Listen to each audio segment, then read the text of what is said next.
When your overlord's a lizard and his will must be delivered, choose Radio Loud. I'm Lizard Man number 1, Dougie Delph, and joining me is Lizard Man number 2. We will destroy your world. Dude, those that Trump Lizard Man gif that you posted on some of your Instagram shenanigans. Oh, the conspiracy one? The best. Yeah, where the like looks like Mike Pence turns into a lizard man. Yeah. There's some gems on there. Yeah, there's some like good Instagram. ones. Like, wasn't expecting that. Like, you probably know that platform better than me. It just takes like 5-10 minutes to screw with stuff and you start figuring it out real quick. Yeah, I don't got that kind of fucking bullshit time. Yeah, we have a wonderful show for you this week. Not Spectacular. Really, we're just shooting from the fucking hip again. Spectacular stuff. We got some good news. We always shoot from the hip, though. Yeah. We're modern day cowboys. Mm-hmm. So I saw some, like, I don't really have much details beyond this, but I saw some, like, interesting shit just on the street, like, on my way home.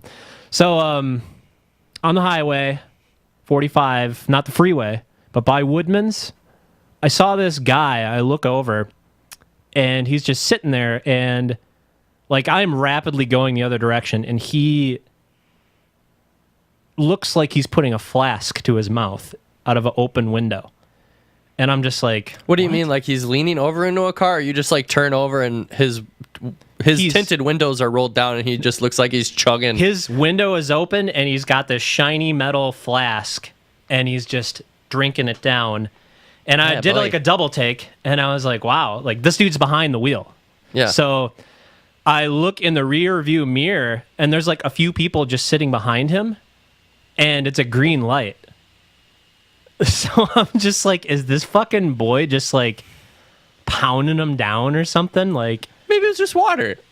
Dude, I don't know. Like, he's like, it was enough time to be like observing him not paying attention to the green light. So I think this dude was just like having a little really involved in his beverage of choice. His pre-work. Like, I think he was going to like towards the industrial park. So, and this was 10 a.m. in the morning. So nothing like a little coffee and whiskey. Dude, I wouldn't put it by Milwaukee County, man. Like, anywhere you go, and this isn't the norm in other places, like you'll go out to breakfast in the middle of the morning and be like, what are you drinking?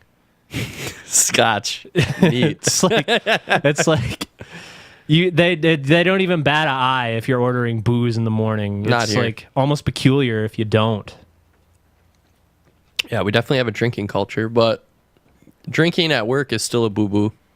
It didn't used to be, man. Like, one of the guys I work with, he used to work at one of the breweries, and you could just drink all day. Oh, yeah. I definitely heard about that, too. Even at my job, people are like, yeah, I used to get paid and get a six-pack when I got my paycheck. Like, they gave me a six-pack when I get paid. It was a golden age. Yeah, a golden age of beer and carbonated finities. He was saying, like, they would go into like the hop stores and find people asleep in there. So apparently that shit makes you go to sleep. I got my beard trimmed up for like the first time. Like, I went to a place that cuts like beards, and I was like, yeah, I'm just gonna like treat myself, you know. Like, this is the first time I've actually having like, had some stranger rub their hands through your beard. They didn't do that. They like gave me some like oil and shit and like combed it in because they like specifically said, like, I don't want to just like reach in and like I wouldn't touching your face.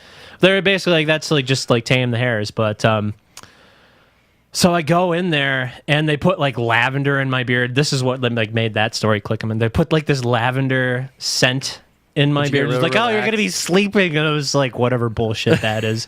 Like, people in their oils, like, oh, lavender, it just relaxes you. It's like, dude, I've had 6 cup of coffees and a good fap relaxes me. Yeah, fucking fap nap time machine. Then fucking wake up 6 hours later with your cock in your hand. Just, how long was I out? I think we did that as a suggestion box. One of yours. It was like 20 years. You'd fap, you fall asleep into like a coma, and you wake up 20 years into the future, and you have to readjust. Well, on your drinking at work note, I really wish I could have drank at work this week. I mean, you could. You just got to not get caught.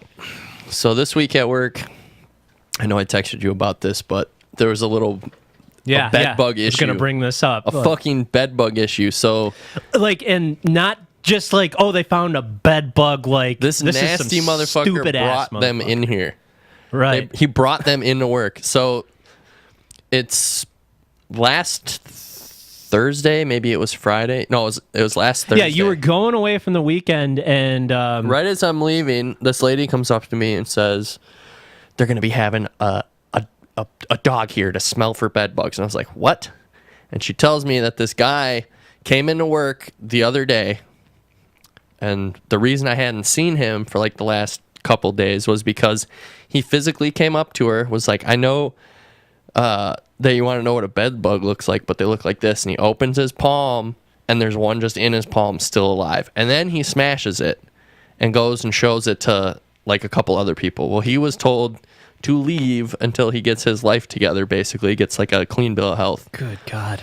So apparently, was it just on him, or did he find it in his kitchen and was like, I don't know what I'm going to bring this to work? I don't know the details behind it, but apparently, I don't know the specifics because I wasn't in the direct circle of what was going on. I only hear it hearsay through other people.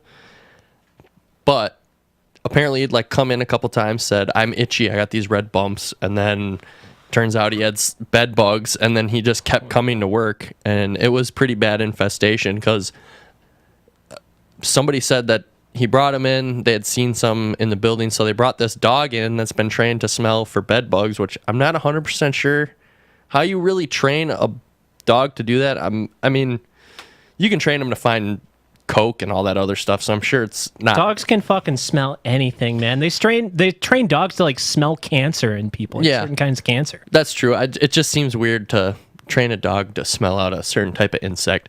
But anyway, they brought this little beagle in, and this thing's not even a foot and a half off the ground. Fucking droopy, stoned eyes. And it's just it's going around. Shit. It's going around. It taps on some spots, and there were bed bugs in the building. So there were two, nowhere near where I work. But it doesn't matter because it's like having lice in elementary school, where when they say that somebody in the school has a lice, all of a sudden your scalp starts getting itchy. So, I'm just at work itching myself, just right, the fucking hypochondria is that's the thing where you you think you're dirty and your mind just makes you feel unclean. Yeah. So they fumigated the areas where supposedly these bugs were on Monday this week while we were still in the building, which was just what the fuck. Your government employees don't give a fuck. They'll get more. But it was all around a gross experience. I mean, I know I don't have them, but it was just disgusting that somebody could. Not only is this guy just always kind of been considered dirty, but just that he has no social cues or understanding that it's a faux pas to just bring him in alive and show him off.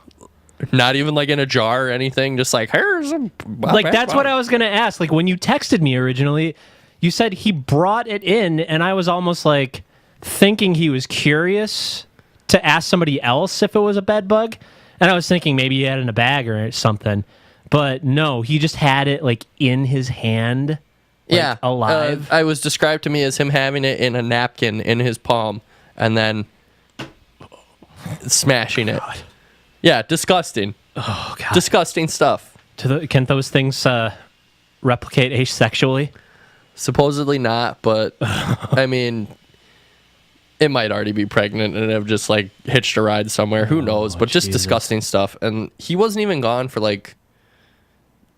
he was gone for the weekend, and he's back at work already. And I don't like the handling of the situation. Somebody who would do that and they'd keep him on. Oh my God! I know. Do you imagine if it was trashy, dude? Where I work, it's just trashy. Do you imagine if it was some higher up too? It's hey, I might be good at doing CAD drawings, but I don't know my bugs. Is this a bed bug? I can't believe he brought one in there. And then there was the whole mental anguish of myself feeling just I'm itchy. It's just gross. Dude, straight up, man. Fucking, that sounds like that sounds like a job for the Colonial Marines, man. Send fucking Hicks and Bring Bill the Paxton. and bring the Sigourney Weaver. flamethrowers. Yeah. Just burn the fucking place down, man. Oh my God. Set the nukes off, dude. Just go full nuclear.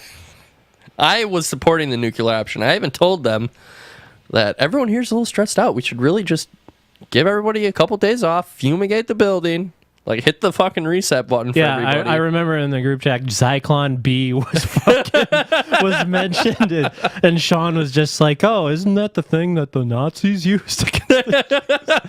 Which is funny because Zyklon A was for bugs. But it was like for like fumigation, and like you obviously knew it was there. Zyklon B was just there was a scent in Zyklon A, so you could detect it. So you knew B you were was scentless. scentless. B was just the same thing but scentless. The scentless super. The more you know. Would you like to know more? I should have pulled that one earlier. Some fucking bug samples, man. Oh, God damn. It was gross. Had that whole mental effect like I was talking about, which was gross. Yeah, and then Sean had said even you're supposed to watch your dog. He's like, I don't know about like taking your dog now, man. Don't worry, we're clean. The house is clean. Yeah. Didn't you just now we won't talk about that. What the? Now people the silverfish. Yeah, that was not a big issue. It was. I didn't think it was because it was like a season change. Yeah, I thought it was like kind of a it was a gutter thing. It was a gutter thing, but I put down we sprayed and then I put down they have I always Dichomanius earth or something. I forgot how to pronounce it, but I like peppered some around. It's like not harmful to humans or animals, but when animals or insects with exoskeletons walk through it, it like rips them apart like they're going through shredded glass. gnarly. Yeah, it's brutal stuff. Fucking You just sprinkle it all over. all this talk of bugs, man. I've been fucking like eating up some Are you on the bug diet? No. Oh man. I've heard like a lot of bugs just taste like nothing and they're not really that gross. They're just full of protein. Yeah. But yeah, bugs kind of creep me out. But Dark Horse has, I think it was like they announced a month ago that they're doing like a. Oh, is this the aliens revival thing you were talking about? No, this like what I saw it from this. Like, there's this channel I've seen. I think it's shit. I forget the name of it, but he does these great just synopsises of like taking comics and like doing like a graphic reading of it. Just like breaks down like some of the extra lore that you can like read, and there's some really juicy extra stories that I don't know why they didn't use them in the movies. Oh, I know. Why is that? Oh, I know that there's juicy stories. Yeah. Because I remember watching AVP and stuff and just being like, what the fuck is all the stuff I was reading about? This stuff was so Right? good. And then they just fucking retconned it all out. They just like fucking tossed it. Like, there's so much shit in that universe. Like, there's other, like the Star Trek stuff, I don't give a fuck about because there's like temporal disturbances and stuff like that. And it's like built into the lore for it to be All there. over the place, yeah. Especially if you watch Voyager. But with Alien, it's like there's none of that, man. There's instances of it where like the predators are fighting the aliens like in the Mayan era, and that's why they were making human sacrifices because they like worship the predators, and the predators would like they would come to Earth every 100 years and expect a human sacrifice so they could impregnate them with aliens and then hunt them. Yeah. And the cataclysm that was cool. yeah. And like the cataclysm of the Mayans was because the aliens got the better of the predators and they just did the nuclear option that they have like in the end of the original Predator. Yeah. And that was a good one. That was a really good one. But I didn't see that in a comic. I just was exposed to that in the Alien vs Predator movie, which I was young enough to just like eat that shit up. But it was the action schlock, you know. It was just a schlock. To quote Red Letter Media, fellow Wisconsin troop, that's like, dude, they're so big actually. Like they leak into like other like stuff. It's kind of crazy. Leak on us.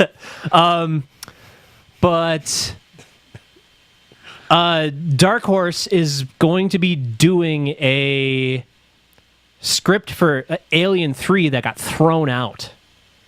And they're going to make it into like a retcon version of what happened after the as a graphic novel. LV226 as a series of comics, actually. I think they're starting to come out in November.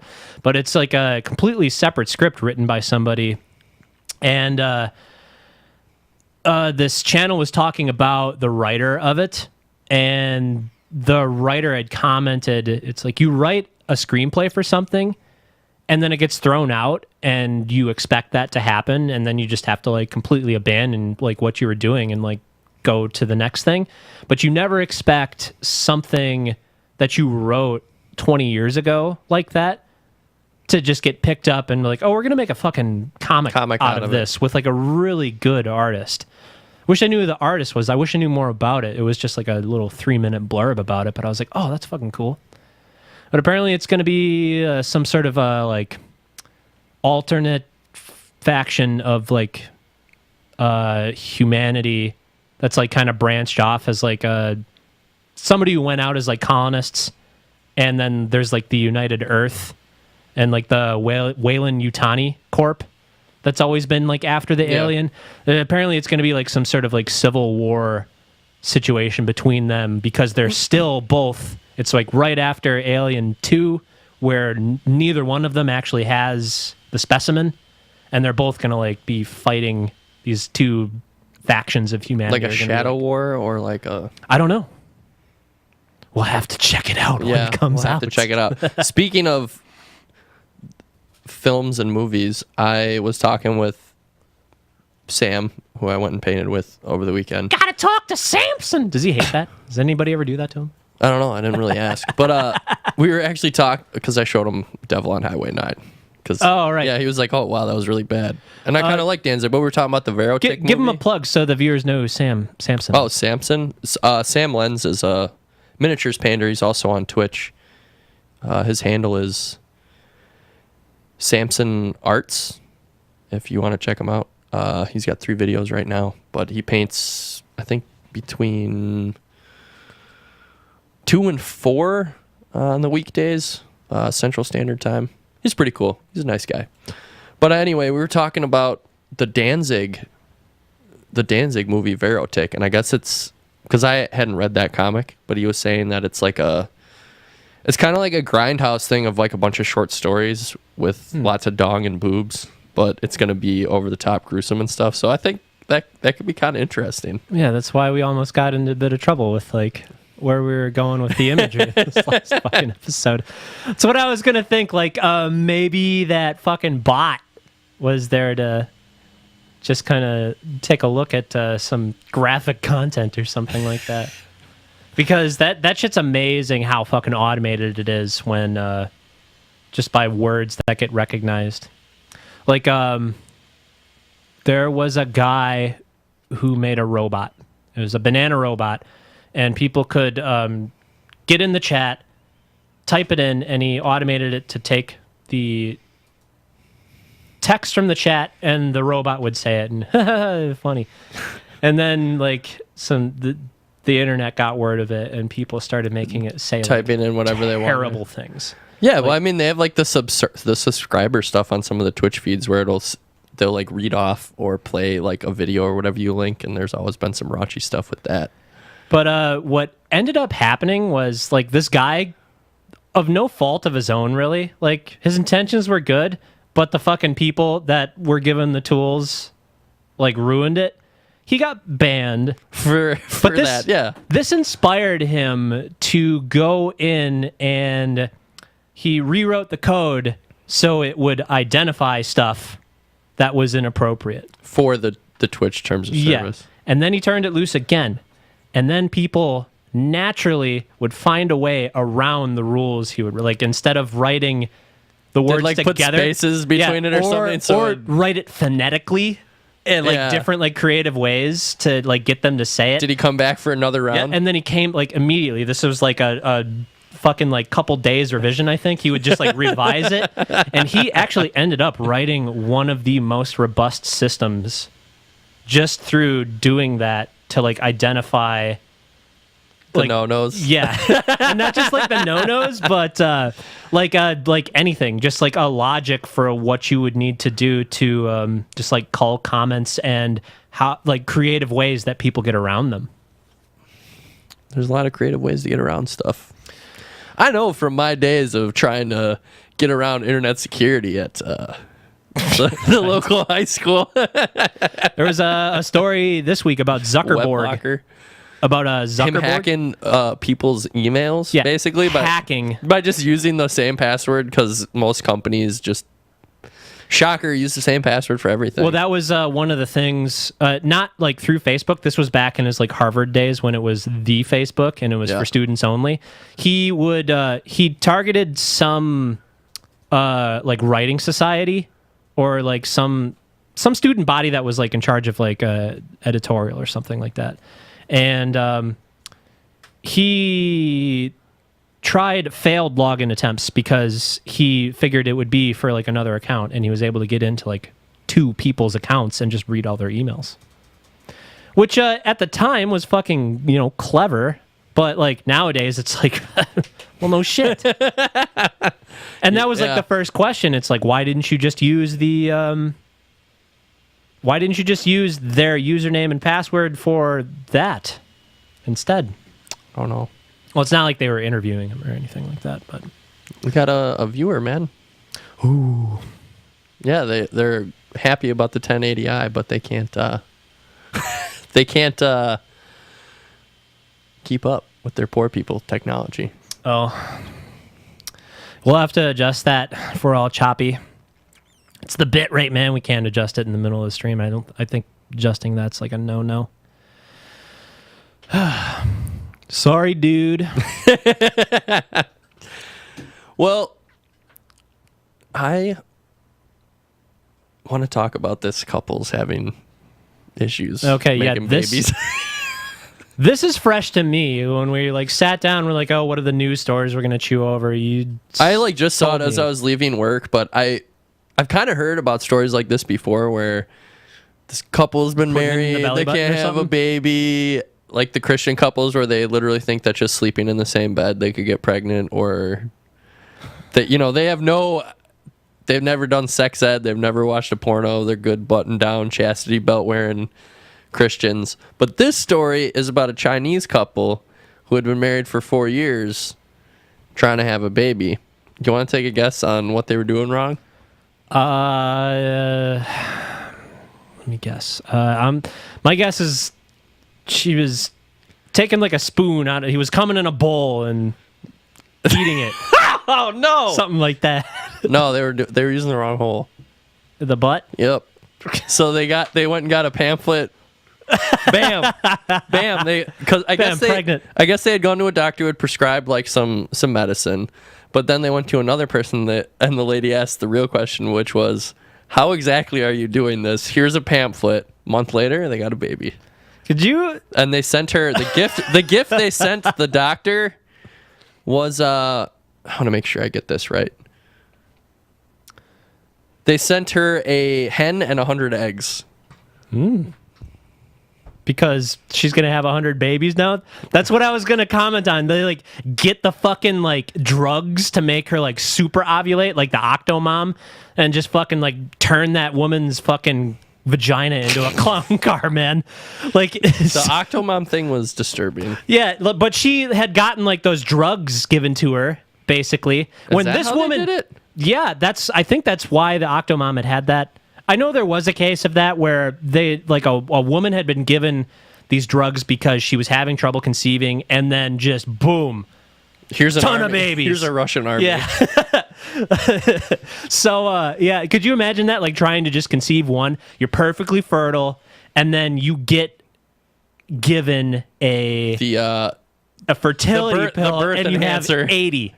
That's what I was gonna say. A fucking 100 eggs from a chicken. She's gonna have 100 babies, man.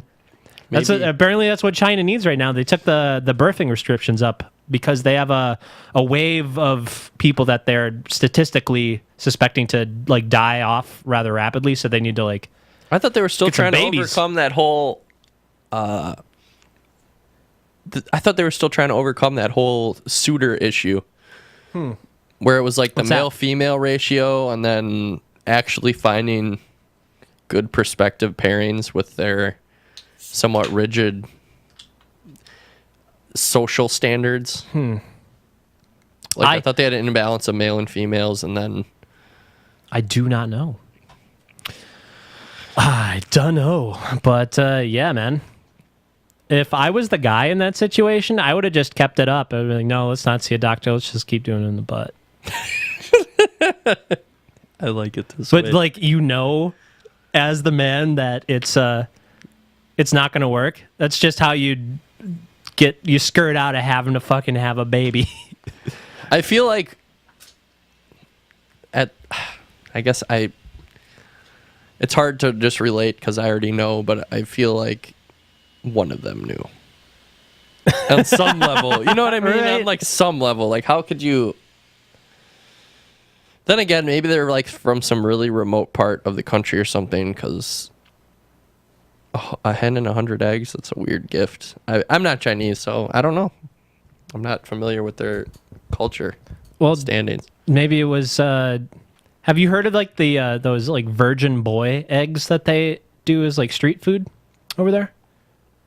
They sounds gross. Collect the piss of young boys, and then they soak eggs in them, and then sell them as like street food. What? Yeah, like look it up. This is a thing. Like you thought, like scorpions and like you're gonna get like a hit on your computer. You're gonna get dinged by the FBI. No, dude, I've fucking watched it before. It's called Virgin Boy Eggs. Just type in Virgin Boy Eggs China. I bet that's springtime tradition of the city. Right? Was I lying? Prepubescent peasant boys. They collect the piss. These have been listed by officials in China as part of the region's local and tangible cultural heritage. That seems a little weird. I think this is our grossest episode yet. Bedbugs, virgin boy eggs. Butt sex. 80 babies, clown car vaginas. It's an extravaganza of gross. It's a smorgasbord. That's so gross. Oh, Jesus. What do we got next here? We want to talk about Robbie Rotten dying. Got to give a shout out to that The number guy. one. Yep. Which is, I saw somebody else actually make this comment, but this is in the end still a SpongeBob meme because Schmitty Werber Jensen was number one. Oh yeah, yeah. They put his face over it. Yeah. In the end, it's still a SpongeBob meme, but yeah, Stephen Carl Stephenson.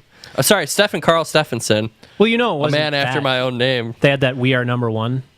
Oh yeah, no, I know that was the whole song, okay. But in the end, it.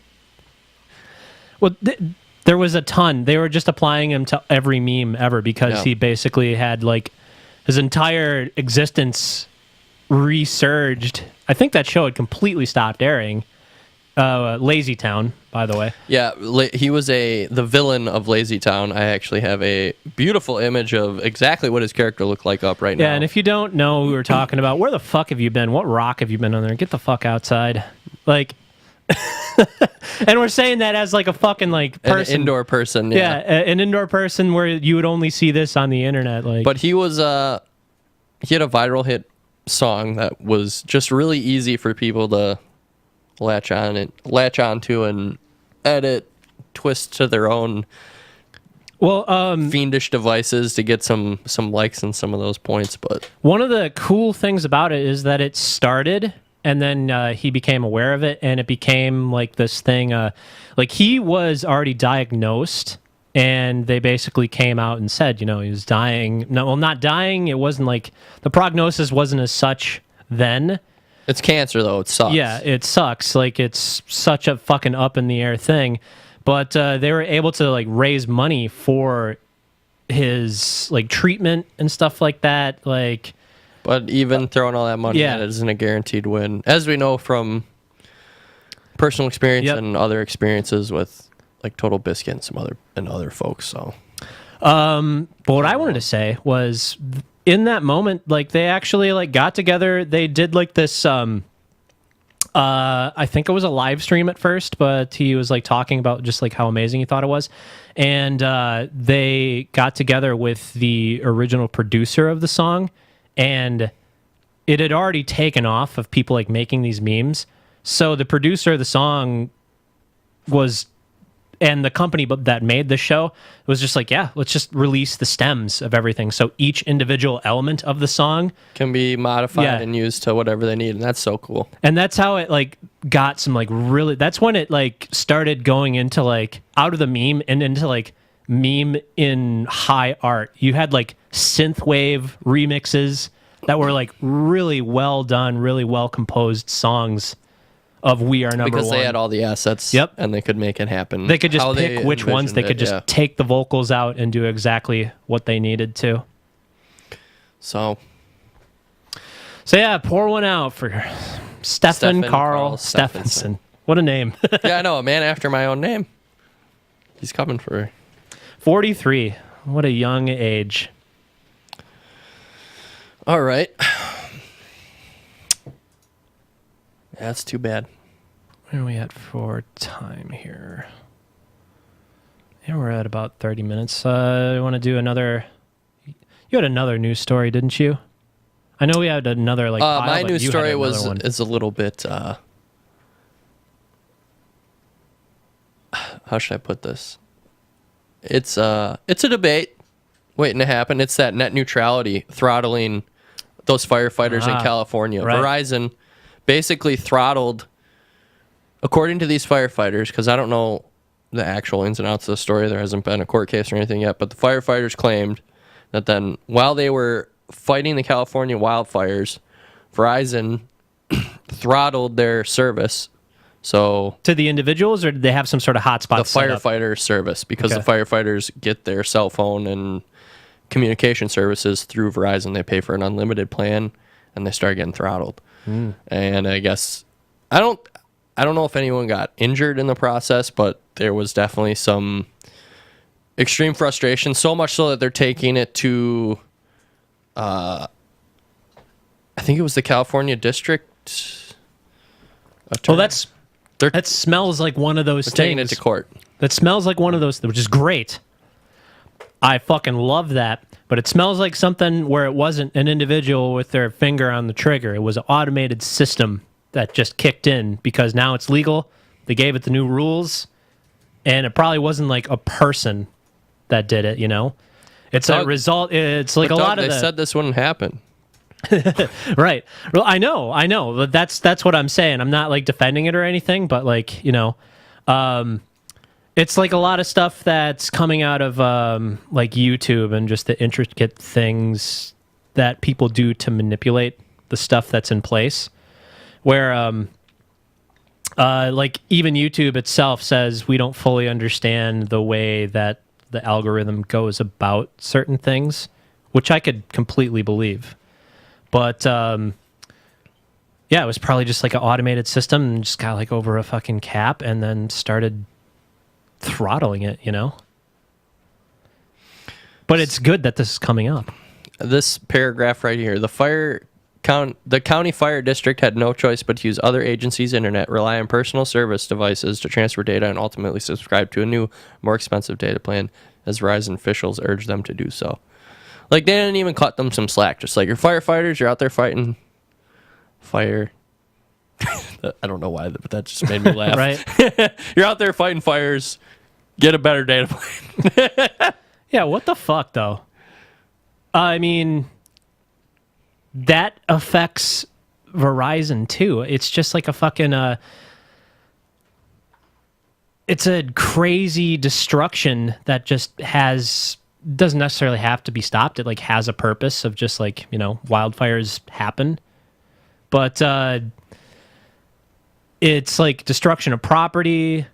I'm sure Verizon, if they're like servicing an area, is seeing some sort of disadvantage to the wildfire happening. You know, you have consumers out there that are probably subscribed to Verizon that are getting absolutely fucked over by getting their, you know, their home and hearth completely destroyed, and they have to worry about that shit. And that would take priority over like paying a bill or. To me, it comes down to the whole like data caps thing that I just think are bad, but I don't think they're going to win this court case because looking through the article, it sounds like they bought a plan. It was for unlimited amount of data, but at a certain point, it was going to get throttled. Like kind of what I have on my phone, where it's like, if I get past a certain amount of gigs, I'm going to start getting throttled. Unlimited, but like there is obviously a limitation that isn't necessarily defined up front. Yeah. Like Google, Linus Tech Tips did a fucking video where they were talking about how to back up their data. And they're just examining like the obvious plans, like Glacier for Amazon. And they just like did the math. Like the Glacier has like this calculation of how much it would cost you. And it ended up being like $3,000 a month or something like that. Jesus. So they just started like examining their options, and Google had this like unlimited plan where you could like split things up through like a couple users, and they wouldn't throttle your data until a certain point. Like they put it up front that you're with this payment plan, you're going to get unlimited data, but they've run the numbers on Google's end and made it so you basically get a data cap for transferring your data to them, and basically make it infeasible for you to like abuse it. So if you have like something like 300 terabytes of data, you can only transfer like 750 gigabytes a day. And it takes you an extraordinary amount of time to actually transfer it. 100 years. So that's how they like get around it.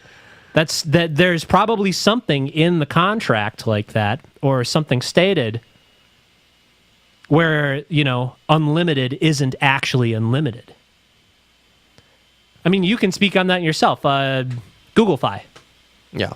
I knowingly don't have an unlimited plan. I have a cap plan. Right. I spend X amount of gigs, and then after that it's free, and then 5 gigs after that it's throttled, which the first month I went over on purpose. Being throttled's terrible. Right. The second month didn't go over it, so I should get paid back what I didn't use.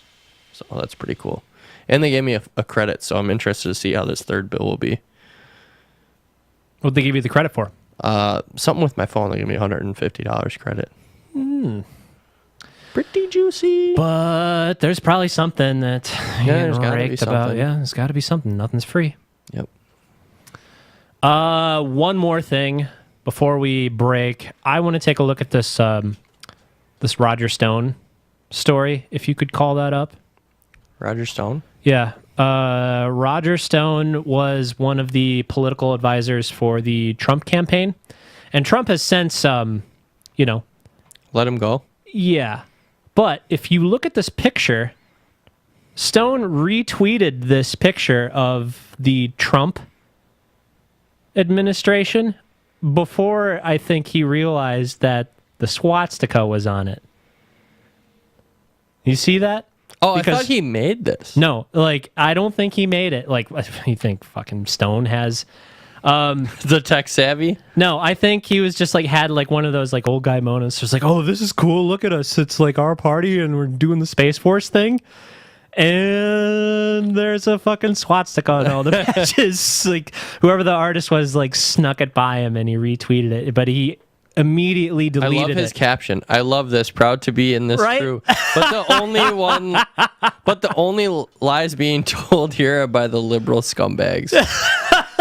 Oh, like this is like he obviously didn't know that the fucking swastika was Roger on it because he's this dude. No, he's the guy on the other end. That's Roger Stone.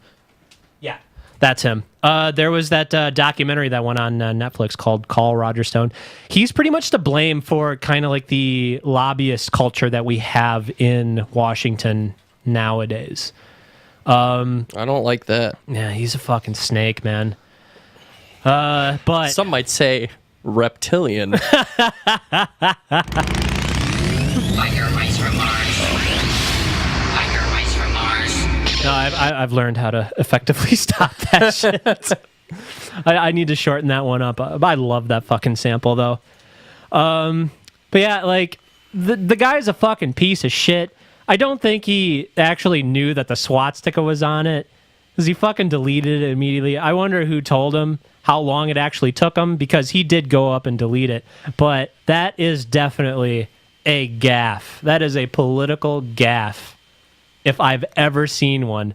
Let's post a retweet, a picture of myself and just the entire like crony party that I have with like swastika patches on us. Just get them in those brown uniforms. All right, let's take a short break.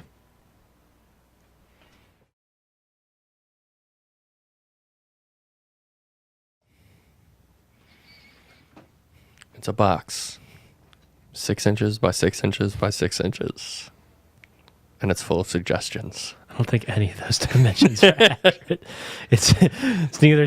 I know it's not 6 inches deep, because I got something to measure by, and it's not full either. The box used to be physical, but now it is digital. It is time for suggestion box.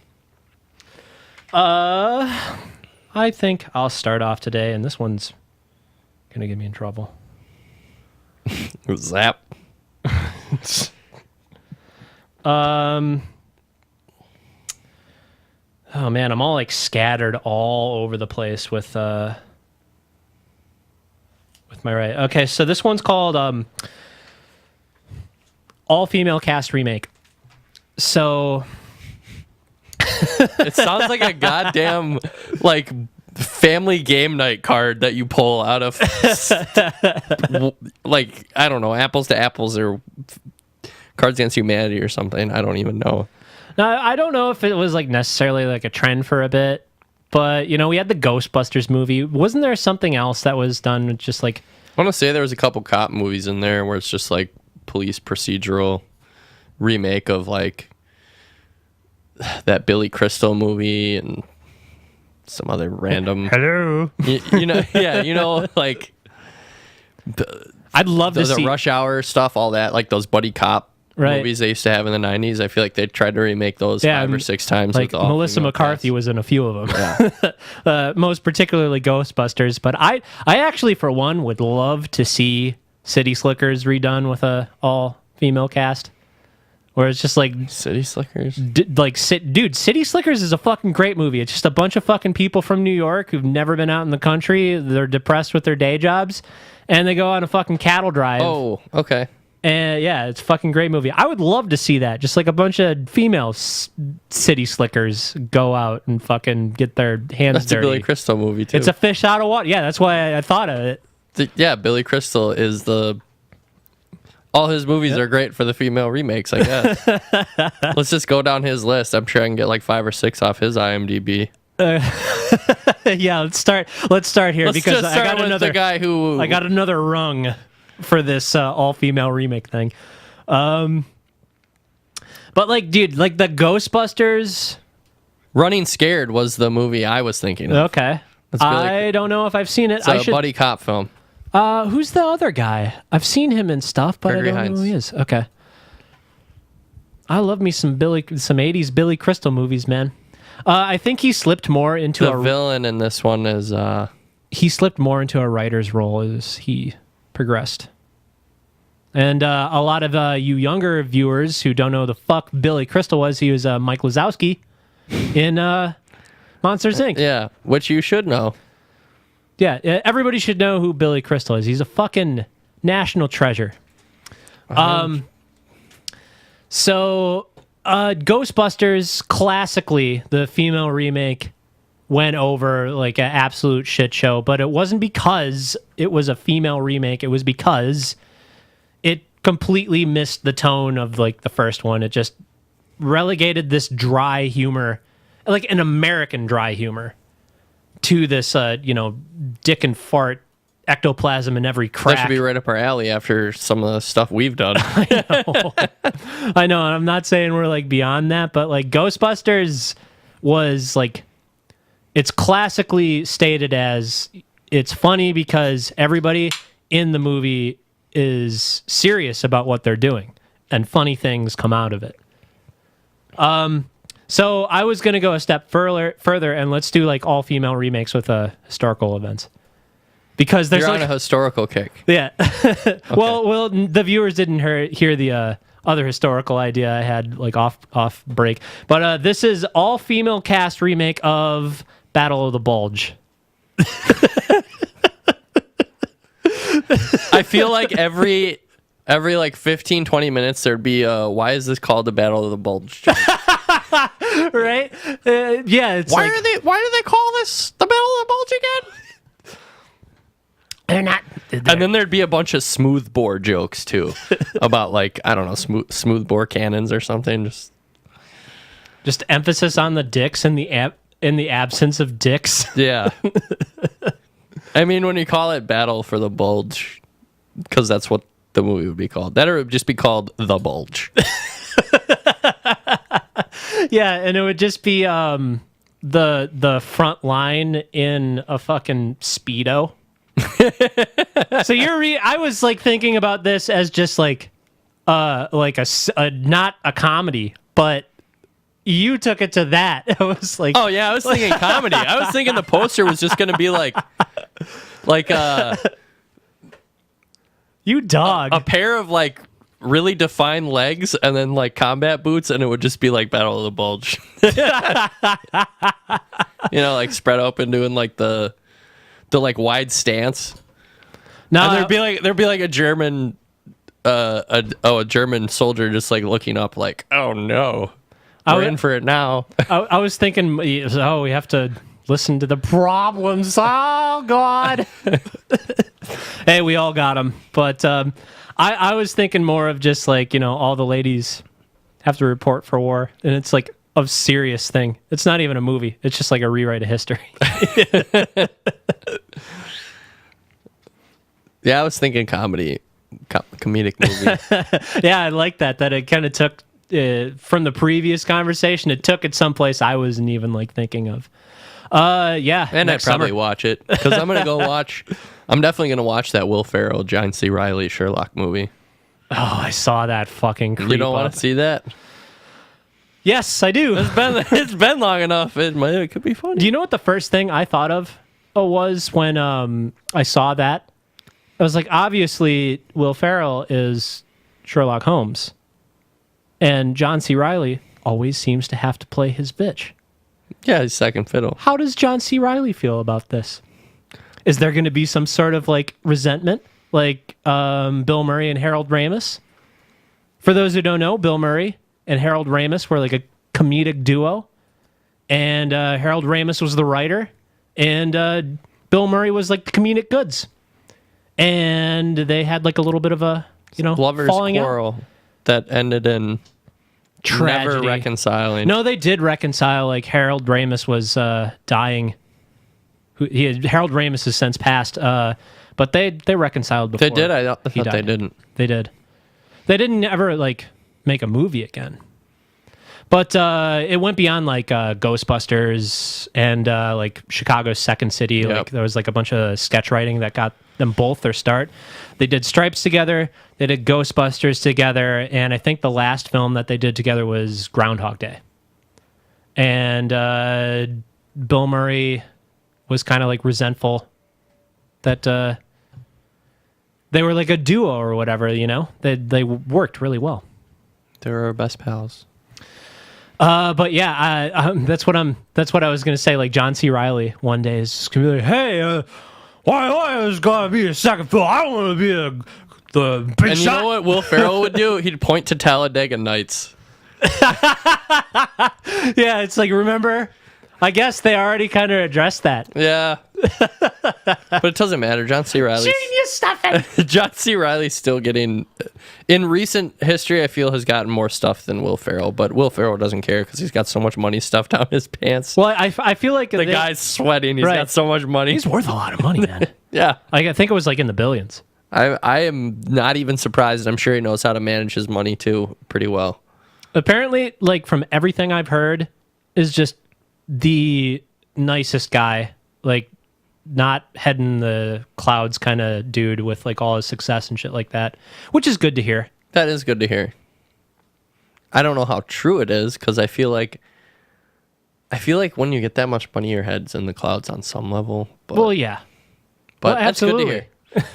Like, it's like some fucking late stage capitalism stuff, like fucking Elon Musk tweeting, "Oh, it's the worst year of my fucking life," which it probably is. But Well, actually, I highly doubt that. I know John C. Reilly is still, kicking it with the same old people. He's still doing stuff with those boys, Tim and Eric, and I was gonna say, crawling around in diapers for them or whatever else. I feel like C. Riley seems like he was getting more of like the forefront recently because Will Ferrell had his big run before them, and then like Doesn't need it right now. Yeah, where anyway. Ferrell tapered off because I feel like he's doing that kind of like strategic thing where he's not like, like Kevin Hart is just in everything, and he's probably gonna disappear for a while. People were already complaining about it with Will Ferrell for a long time there. They're just like, this guy's in everything. This isn't even funny anymore.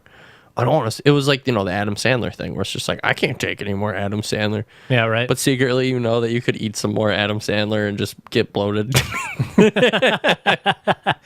Honestly, I saw him in that David Spade movie where he's like an assassin or whatever. That movie was weird. It wasn't as bad as I thought it was going to be. But it was weird. It was weird, yeah. I laughed at it a couple times through it, though. I laughed more than a couple. Like, it wasn't like as a whole a great movie. Like like once they had to wrap it up, it was like, oh, this is like kind of shit. But like, Did you watch the other? the framework was there for the funny bits that they had wrote, but as a whole, like, come on, what do you want? Yeah. What do you want, people? But did you watch the other Happy Madison film that just came out? It's called Dad Fight. It's got David Spade in it. Here, let me bring Really, it it's actually called Dad Fight? up. I think I got the name right. God damn it. Yeah, Dad Fight. That's our shit, man. Oh, it's called Father of the Year. I'm sorry. Okay, thank God. But David Spade's a drunk dad looking to get in a fist fight with his son's friend's dad. That sounds like a rewrite of Daddy's Home with fucking Mark Wahlberg and Will Ferrell. There's a Daddy's Home 2 as well. I think Daddy's Home might be a little better. Yeah. Like, it wasn't bad, actually, them two. Yeah. But Hannibal Buress is in it. Bill Burr is in it. That was a funny movie. I remember watching that and just being like, that was an enjoyable, good time.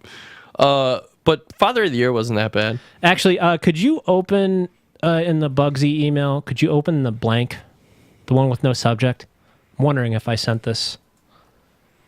Oh, that has nothing to do with it. Yeah, that's for later. I'm sorry. Ooh.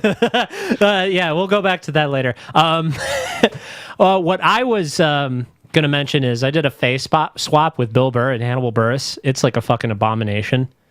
Like earlier this week, but I was trying to make like Bill Buress. Did you just say Hannibal? Did you switch their names around when you said that? Hannibal?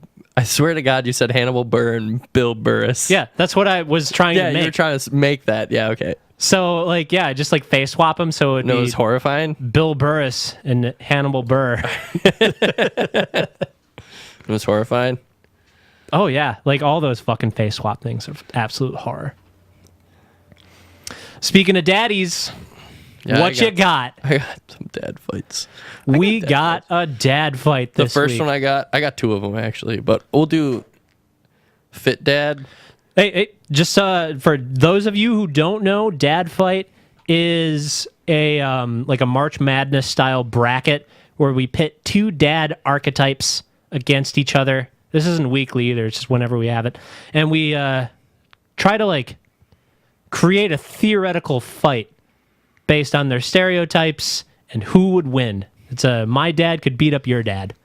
So what do you got this week, Stefan? Fit Dad versus overly medicated dad.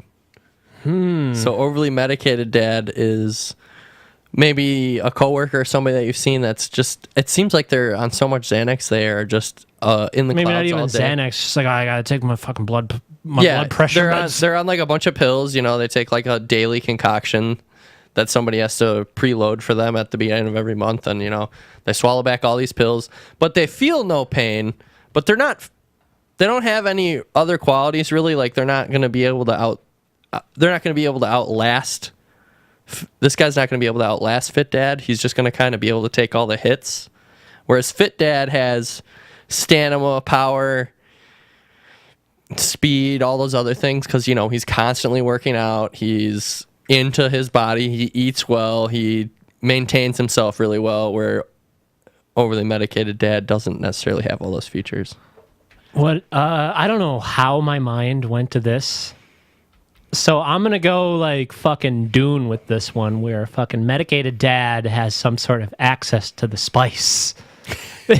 And there's just like some medication that he gets out, or some sort of concoction of medication that does him some sort of advantage. Maybe not the It's just sleeper will awaken kind of. I'm thinking he just can't feel anything because he's just so drugged up. He's like that Bond villain. The guy with the bullet in his head? Yeah, exactly. Except he's not really getting mad. He's just kind of docile and... Isn't that guy Voldemort the same actor? I think that's the same I thought actor. Voldemort was Benedict Cumberbatch. No, Voldemort was not Benny Batch Cumberdick. Wimbledon tennis match.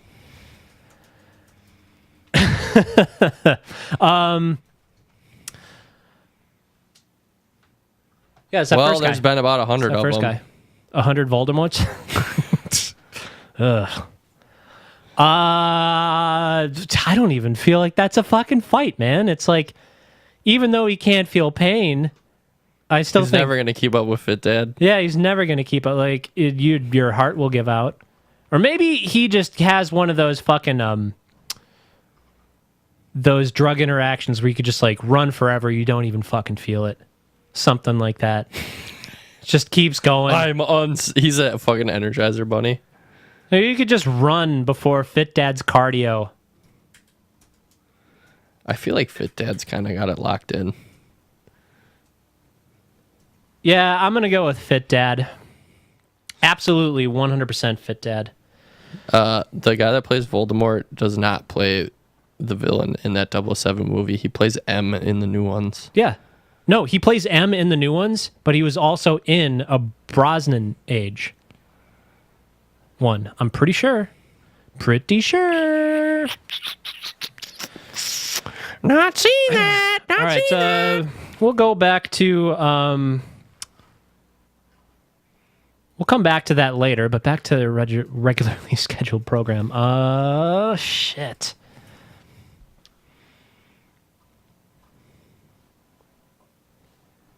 Okay, this is called Baroque Back Mountain. This is a erotic fan fiction of Mel Gibson and the Patriot in the Revolutionary War, because that's like the same era of like the French Baroque era. So it's not Brokebat, it's Baroque. Baroque, the era. The classical style. So what would be the kind of sexual deviancy that would be going on? I feel like somebody would be getting done in like one of the fucking like stocks that they'd put in front of like the towns where like somebody was like shamed. You know what I mean? I feel like it would still be a very similar premise to the movie that it's being ripped off of. Except it would be like it would be in like a theater, like dressing room or something. For the whole thing? There's too many people, man. In the Baroque era? Yeah. Like in the theater, people just packed in there, man. That was No, like, I mean like that. I mean like they'd both be actors and they'd be in love. Are you still going gay with it? Well, yeah. I feel like that would still be the... No, I was just like going for like the like era. what kind of weird debauchery Like stuff? I was still like this could be like stocks. this could be like 50 Shades of Grey as well.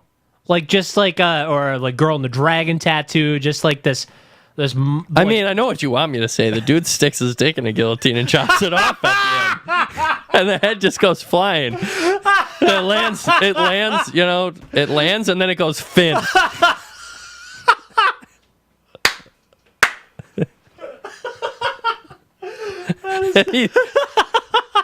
Played by Sacha Baron Cohen would do that would be the end. Sacha Baron Cohen would do the musical number, and that would be his finisher. I love Chris. And the fucking it would be like the ending of Birdman, where fucking Michael Keaton shoots himself for real. But it was planned to be a fake. The guy actually cuts his dick off with a guillotine in front of everybody, and everyone's like, "Oh!" They think it's fake, and they're like, "Bravo, bravo!" Yeah, he's doing some sort of play. Oh, this fucking episode is gross. Yeah, this is our most vile one yet. But it would be some sort of play on. He'd be doing a play, and he would be doing some sort of a operatic number on the French Revolution.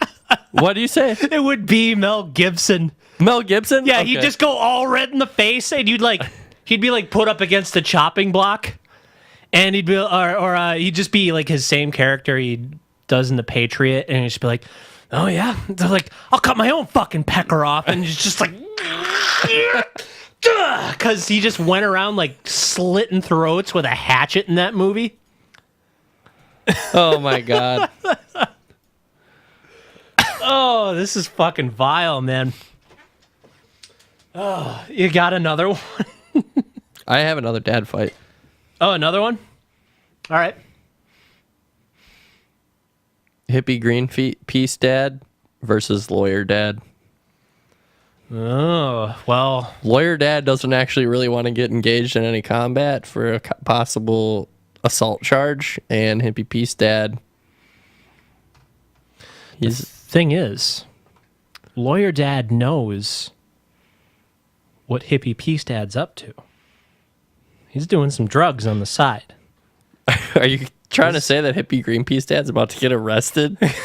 Yeah. He doesn't even show up to the fight? Yeah, he can't, and he automatically has to forfeit because lawyer dad calls the fucking cops on him. He's like, I know somebody who has a little bit of, LSD 25 in their stash. Lawyer dad's fighting dirty and planting evidence. Mm-hmm. Well, it's hippie Greenpeace dad. You really got to I mean, he doesn't have to, but I mean, lawyer dad might be sprinkling a little bit of crack on somebody. I'm going to go with lawyer dad on that one. I'm gonna go with lawyer dad too. Yeah. I feel like he gets touched, and next thing you know, he maybe I saw this. He has witnesses. Yeah, He has witness minions. He can fucking pull on his cue to just fucking come out for him. And they just you get arrested. Yeah. You touch him, you're done. Lawyer dad's OP. Man. He's untouchable. He's blood sucking. A grilled dad will poison him with a burger. Right? But that's another bracket for another day. Another day. Actually, grilled dad might be screwed. Lawyer dad might shut him down for not having the right permits. Lawyer dad may be OP. Yeah, he's got the fucking resource. He knows how to play the music that is the law. Fit dad might stand a chance though. Yeah, just Fit dad's buttoned down by the book. And he's not just stoned out of his gourd, and he can just like come over and be like, ding dong, boof. But should we combine the two brackets and like determine a winner between the two for advancement, or should we keep these brackets going? Let's keep it wide and long. Okay, yeah, we need all the dads we can get. We Yeah, need 80 right in dads. your own dads. Yeah, right in your own dads.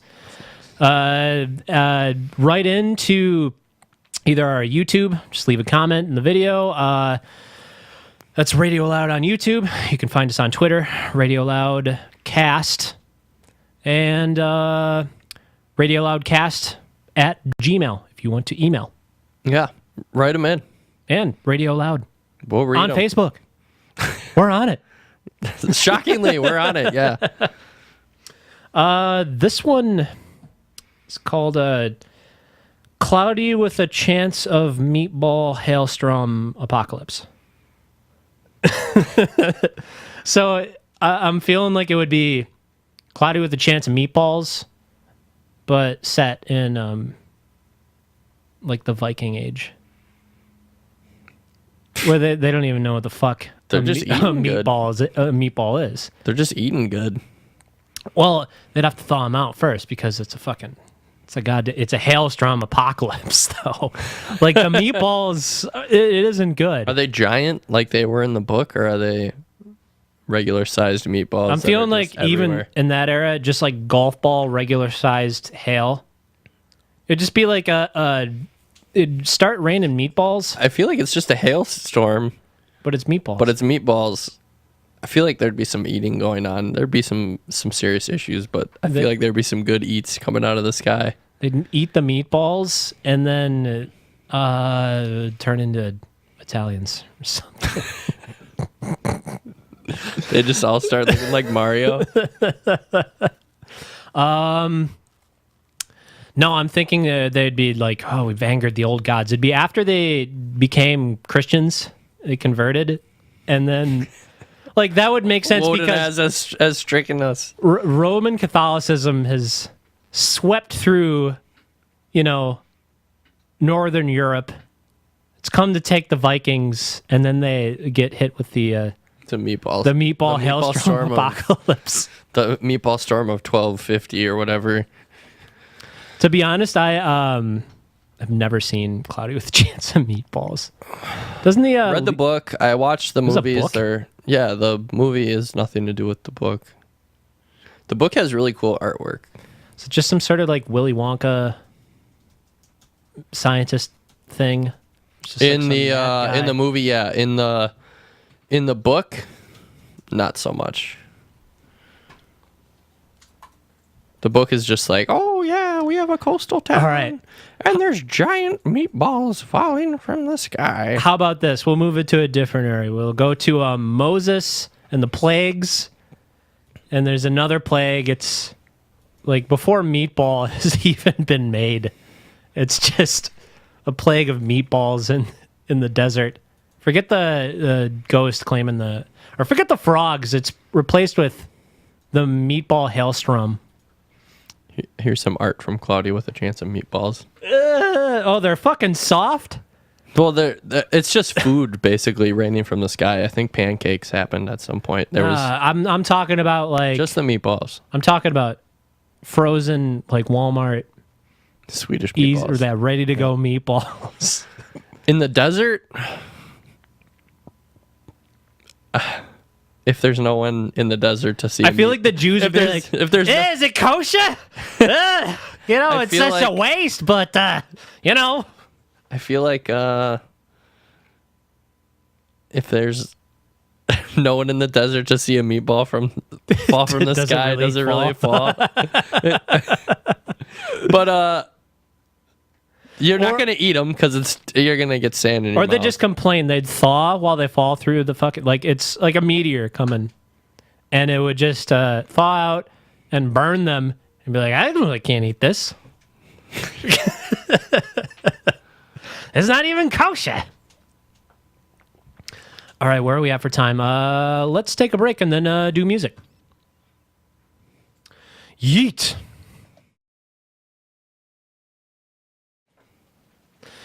Guess what? Stefan likes metal. I like metal. It's time for some smooth jazz reviews. Yeah. It's more metal this week. I actually am going to make a point to not pick metal next week. I am too, though.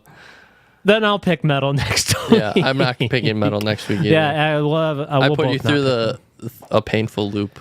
Oh, this week is... Oh, my God. that, Stefano.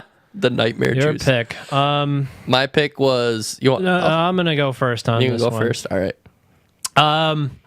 So my pick this week was a technical death metal band. I think that's what they're technically. That's what they're under. Yeah, and they're from Vancouver. Oh, they're Canadian. British Columbia. They're right up my alley. It's Archspire is the band. Relentless Mutation is the album. And I feel like that was a really good name for the album, both for the style and for the concept. Now, going into this album, I picked it strictly because I was like grasping at some straws for something to review. I'm going to say it is definitely the better out of their 2 releases. You checked out the other one too? Yep. What's their other release? Let me bring up the name real quick. Okay, I'm going to continue on with mine. I'll generally try and go through something and just wait till something catches my interest in sound alone, or until somebody actually like goes out of their way to recommend their stuff. It was called the Lucid Collective. You got some album artwork for both of these? It looks like a. Oh, it looks like Dr. Manhattan. Yeah. Let's bring up the album artwork for Relentless Mutation. So basically, you said exactly what I thought when I started listening to it. It's like Death Clock. It's technical Death sped Clock. up. Yeah. Yeah, it's like the when the Batman death metal videos where it's just like he'd be like really pursed lips and they're just literally taking like Death Clock songs and doing an animation to it. I'm just like literally picturing that death metal Batman just like slamming his butt comically on stuff while he just goes kind of. Except but it's he like does this. Yeah, he does this. He does this Machine Gun Kelly style delivery, where it's just like. Which is very. It's very impressive. It's like death rap. Carl, guy I used to work with in one of my previous projects, he would use that term a lot, death rap. And his execution wasn't necessarily like so skilled like this, but this was skilled. But what it reminded me of the editing process of like actually going through something that is so rapid fire. This man, I know, is not able to take in that much air and spit that much fucking syllabi out that perfectly. I just want to say on this topic was the rapid fire stuff. It reminded me of like old new metal stuff for a little bit, but it wasn't. I'm not going to say it was all bad, but it did over the course of like multiple listens lose its charm, if you will, for me. I personally liked it, but it's because I wasn't necessarily like I wasn't just focusing on like the delivery of the lyrics. It there is a lot more to this album than just the singing. That is for sure. Yeah, the songs, like the lyrics, are kind of like static in its style. It's all very rapid fire machine gun style.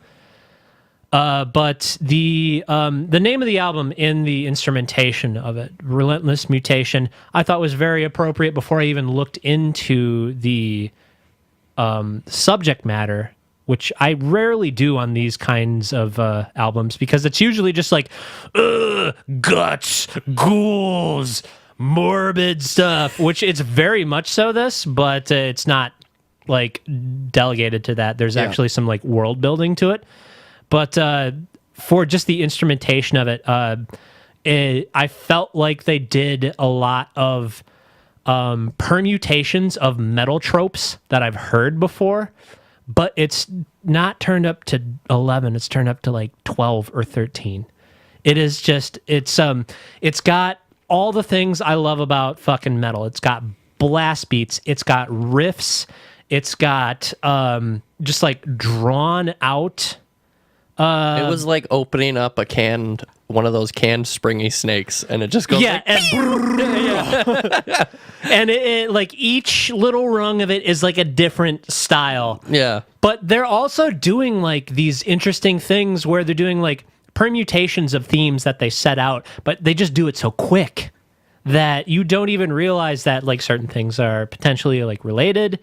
At least not on your first listen. It's so much shit just like flies by you, but I fucking love that. Like as a guitar player, and just like a death metal, I'd say maybe at this point ex-death metal aficionado and musician, that I really appreciate the effort it took to just pack all this shit in. It was definitely well put as a technical death metal album. That is for sure. So like it just kept on going on as like these mutations, like one like maybe like a reiteration of something that they did, or just like a style that you have heard in another song. Like I swear to God, there is in what was the one that you like, the tumor, Relentless Tumor Seeker or something like that. I actually have like a little remote tumor seeker. Yeah, I was like, that one's a banger. I liked Calamus will animate, and a dark horizontal was good too. With the Remote Tumor Seeker song, there is straight up a neoclassical progression. Yep. I heard in a Children of Bodom song before. The it follows the exact same interval progression. I'm not saying it's exactly the same, but it's definitely neoclassical. You can hear it is. You can hear it. It is the same progression though. It is exactly the same. I'm not saying that they stole it. It's just Children of Bodom got it from someplace else too, you know? Yeah. But it is literally the same fucking like natural progression. And I was like, oh man, I used to listen to a song with that same progression over and over and over again years ago in the same genre. It just clicked eventually. It's like, what do I call it? No, like it clicked today. Like I used to like really like this one song. It was off of one of Children of Bodom's early albums. I think it was Something Wild. I hate late Children of Bodom. So bad. But the early stuff is just like this crazy shreddy Norwegian fucking fantasy ride. Wow. It's just Alexi Leo's fucking vocals. Yeah. Seen them live. That was pretty fun. But now I haven't even gotten into like the meat of the analysis, because I usually don't, particularly with metal, look into like the lyrical content, because it's just all like ghouls and spookies and murders and other dimensions and shooting through space or apparently, whatever else. This one has a world that it exists in through the entire album, because actually you want it's like a concept album type thing. Where I was not expecting it, because I tried to look up some information on the band and the actual individuals behind it. I was mostly looking up band history, and they don't have much because they only recently have been signed to Seasons of the Mist. So although this album personally for them has done really well on multiple fronts. I think a big part of that has to do now being signed with Seasons of the Mist. They get a little bit of label push in the back for support on certain news sites and stuff like that, because without a label, you're not getting the bill footed for some of those record spots and stuff like that. I don't know. I have actually seen some like local sludge bands get some play on some music blogs. Like sometimes that's like what kind of pushes you in. It's like what comes first. Well, I'm talking like chicken or the egg. I'm talking like more specific sites, but so this album has this like theme about this what's called it's referred to as a black matter. It's in the if you could call up the album art for this, there's this overarching story about two entities that are kind of nefarious, and maybe one might be considered maybe like Lovecraftian in the aspect that it's just a thing doing what the thing does. And then there's a nefarious entity trying to study it. So, that's representation of the black matter that is referenced in all the songs. It's not really said if it's like a spiritual thing or a biological thing. It alludes to both. But there's basically in the first song, it's talking about I think it's called Involuntary Doppelganger. And that's the first one. The song talks about how this cult came, and the subject of the song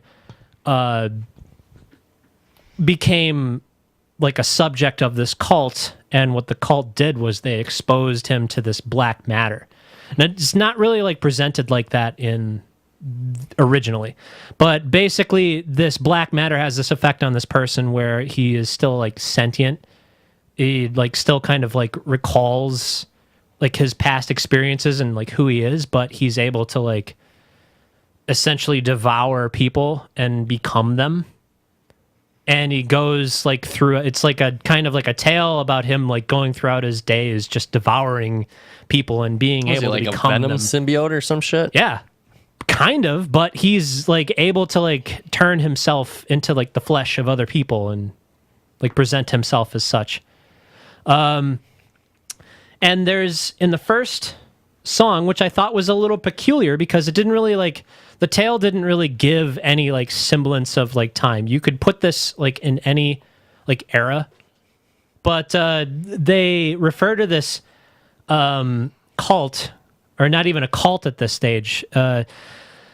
He talks about the tongues that he eventually speaks in only being decipherable by the A.U.M, the AUM. And it's never said exactly what the AUM is. And it kind of like when you have an abbreviation like that, like working in our kind of like corporate world, it has this like corporation kind of ring to it. Yeah, because you abbreviate everything because it's faster to say than... Right. But it's later revealed that this is a cult initially. Like overarching, it is a cult.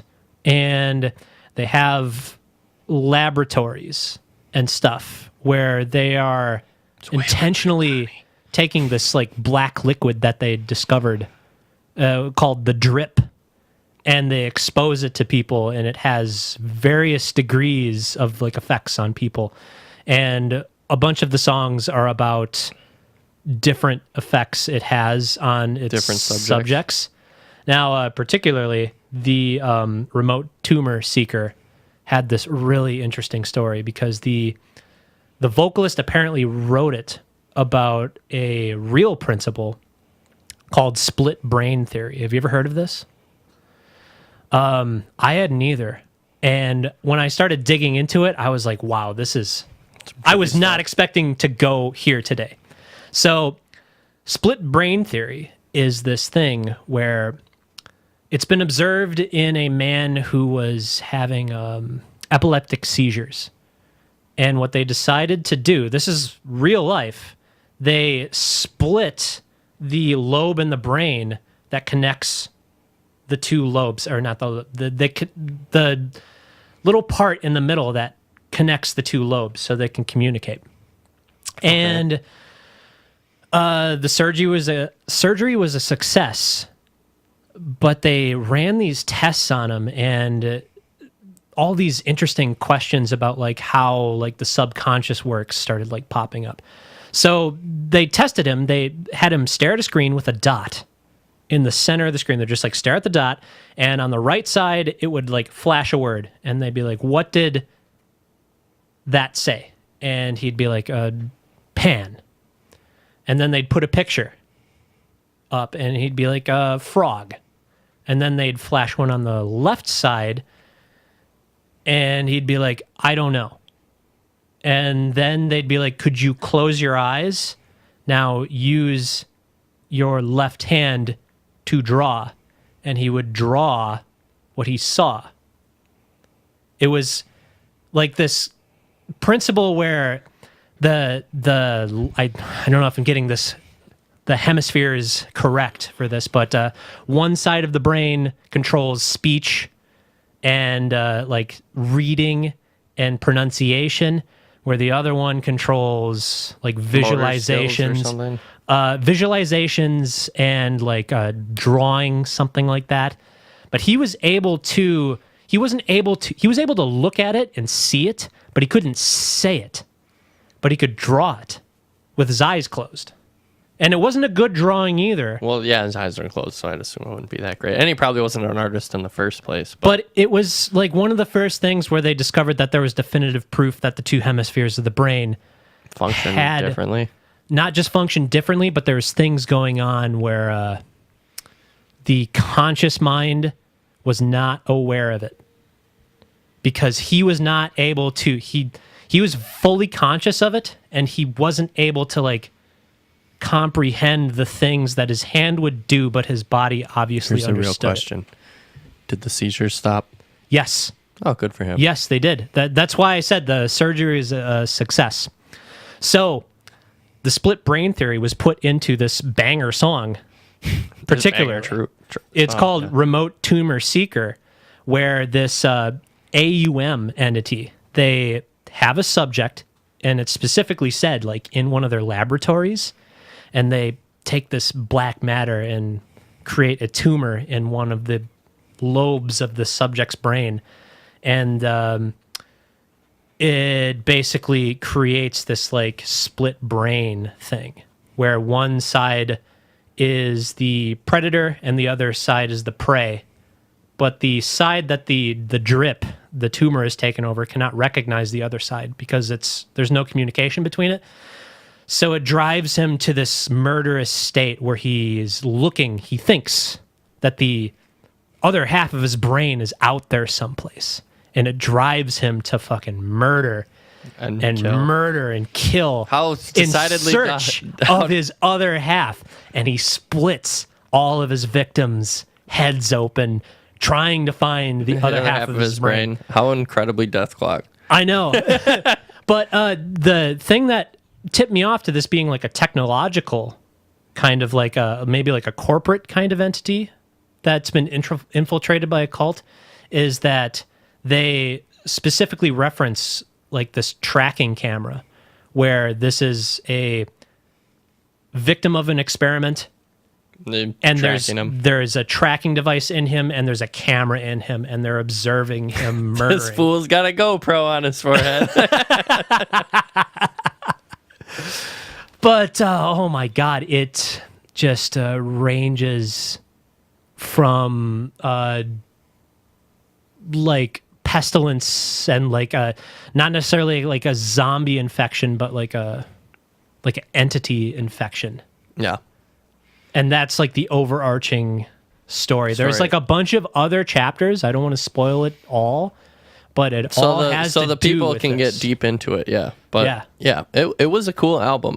My only gripe was the some of the machine gun stuff. Although it was done well, you mean the literal song with the machine gun at the beginning of it? No, just like the lyrical delivery at some points. It like really struck me back to some of the rap metal, like new metal days, where it was just like boo, boo, boo, boo, boo, boo, boo. But that's the thing. It's like so far removed from that. You know? He does it really well, but the novelty of it wore off for me pretty quickly. But all the instrumental and the song compositions were fucking phenomenal. Like the neoclassical riffs in there, I'm glad you hit on that. That stuff I was just like, oh yeah, I like that. You know, I'm a fucking 17th century girl. My skirt's getting lifted.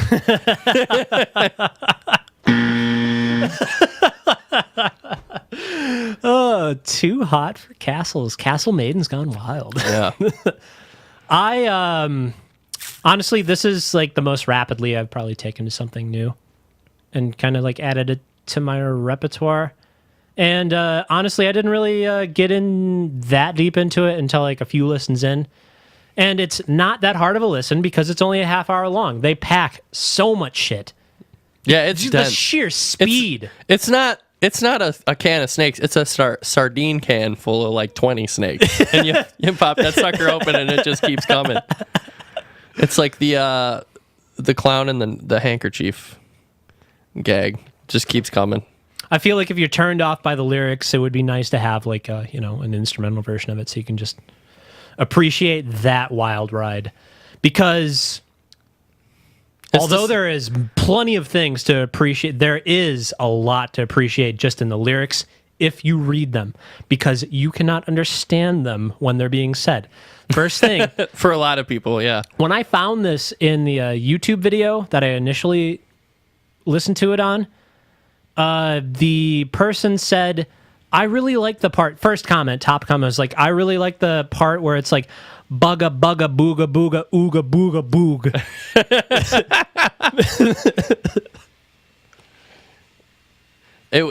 The fast delivery and stuff, but I'm glad that you felt the same way, that it was like a technically way more spicy Death Clock. Right. I got that vibe right away. I was like, oh, it's Death Clock with some chops. All right. So let's You want to do something the nightmare juice? that is still metal, but drastically different. Yeah, drastically different. Drastically. It's nightmare juice. I'm getting that. It was nightmare juice for you. Yeah, My album I was, tried to listen to, like, I had to start it and then stop. My album was And then start it again and then stop. my album was Leviathan's Scar-Sighted, that came out in 2015 by multi-instrumentalist Rest, or Jeff Whitehead. He's been in a couple black metal projects like Krieg, and I think he might have helped out with Knocked Mysticism and some other bands. But Scar-Sighted got my attention because when I first heard about Rest, or Jeff Whitehead, he was having some legal issues, and it kind of all faded down a little bit.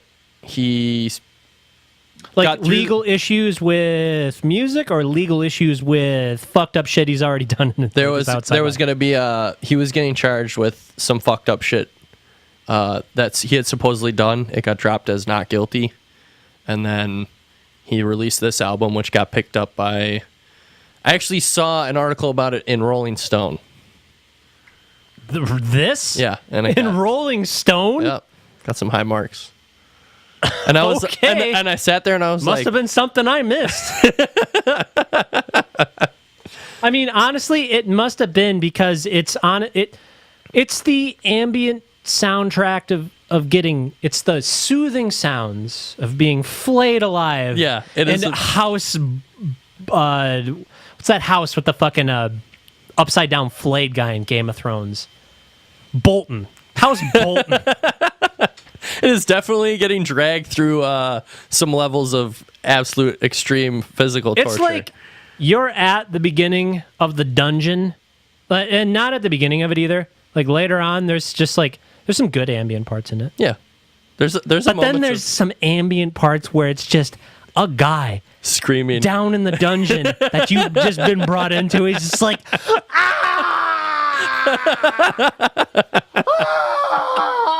That's exactly how it is, though, and it's great to play at work. that's the thing. You guys at work, you can't wear headphones, right? Yeah. I play it at work every once in a while, just like, this is agonizing torture. This is what you get for taking the headphones away. Now everybody has to listen to my shit. It's company policy.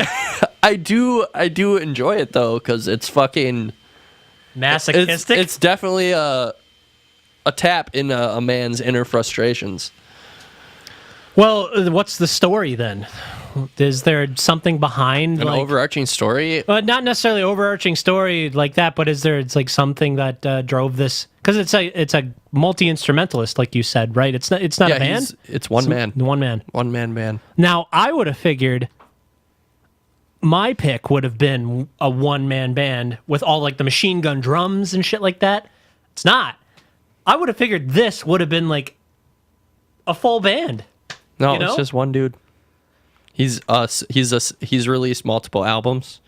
He just all does it by himself, and even when he worked with some other bands, he did multiple of their instruments for the recording. I think on Krieg he did bass guitars and drums, not vocals.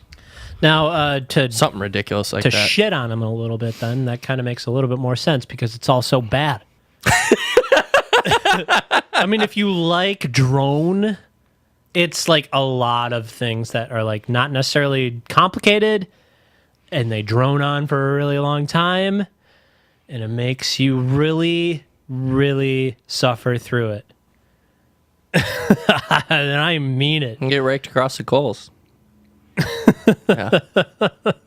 Why did you pick this album?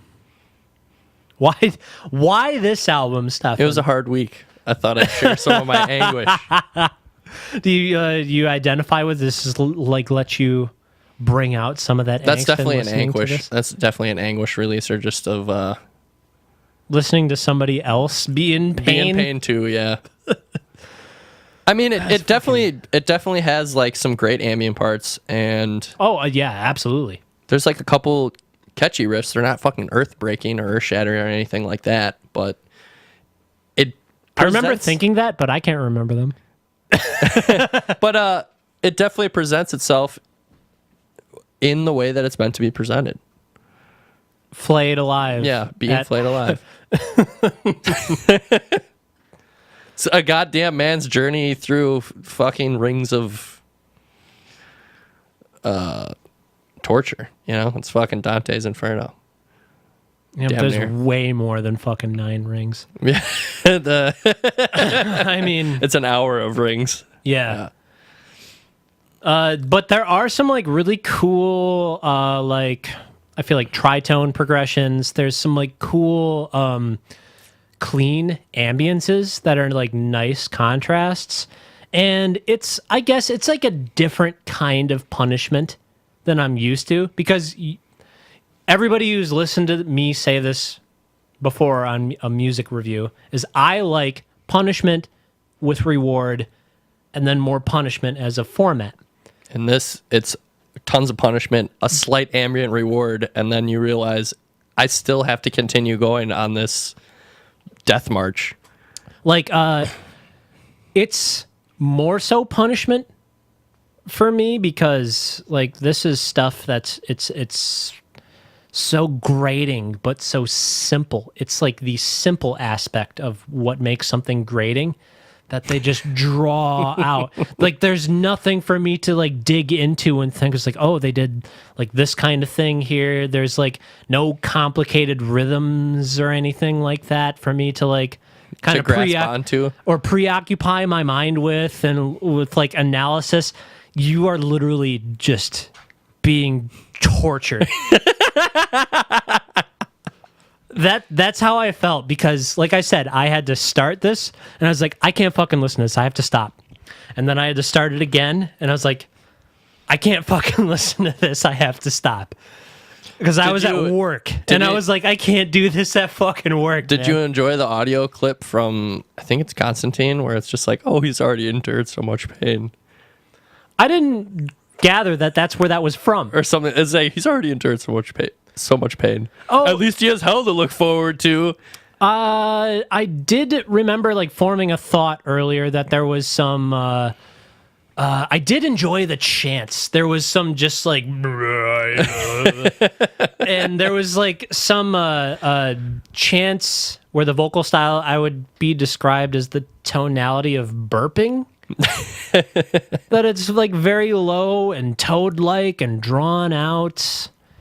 Like, you know, I do like some like monk chants and like some Om kind of like tones in the ambient. That was cool. Like, I kind of forgot about that, but I remember like thinking to myself earlier, that was cool. But then they directly contrast that with a man getting his skin cut off with a scalpel. Like, that is the instrument somebody is playing. It's like, oh, let's peel this man's skin off like a banana and listen to him scream. But there are some songs on there I do like Gardens of Acropolite, which means gardens of fossilized poop, and and Within Thrall. Those songs have those fun ambient parts and some, like I said, they're not complicated riffs, but they're still enjoyable. They're not, for you, memorable. But as a man who went through different strokes. Yeah, as a man who enjoy getting some anguish relief through song, it's it's anguish relief. It is a man being flayed alive, and sometimes I'm just having such a bad day. That's great. I enjoy release like through other things, mainly masturbation. But I don't know. Listen to like somebody else just getting tortured at the other end of a fucking very long hallway.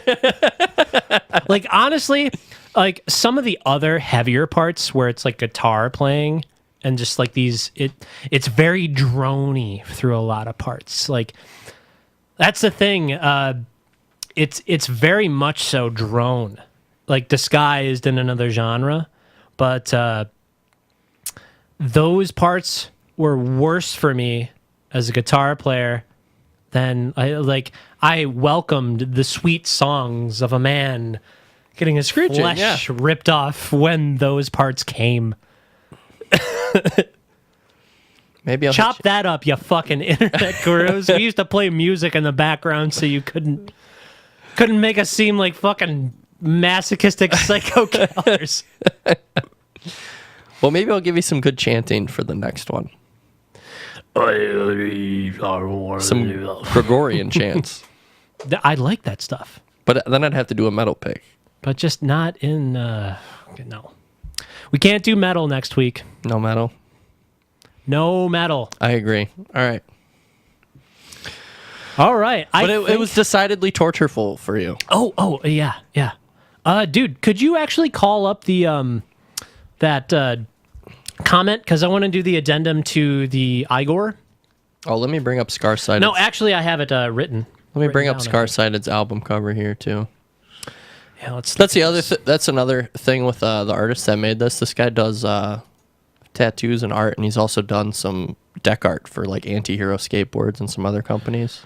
Come, stay a while. He's an interesting man. You think that's what Deckard's name came from, was deck art? Yeah. Where was this thing I had written down? Wanted to do an addendum to... I think I actually wrote it in the Bugsy account. I don't want to drag people along for like me digging through this for this information. I can get it real quick. Yeah, like I don't know, man. That was a challenge. I knew it was going to be rough. So last week you talking about the Leviathan album? Yeah. Yeah, I gave you a hard one there.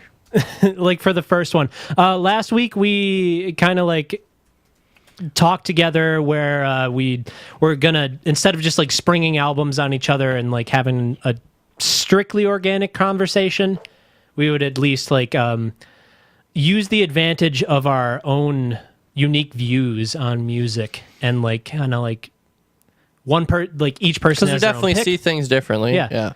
But we appreciate the same things, but we see them, in different ways. Yeah. But we did a review of Igor last week, and we decided to take on this new format because I enjoy looking at the history and stuff of the bands, and Doug's a more technically, musically side inclined. So yeah, I kind of tend to like look at the production of things, the instrumentation, the styles I see in it.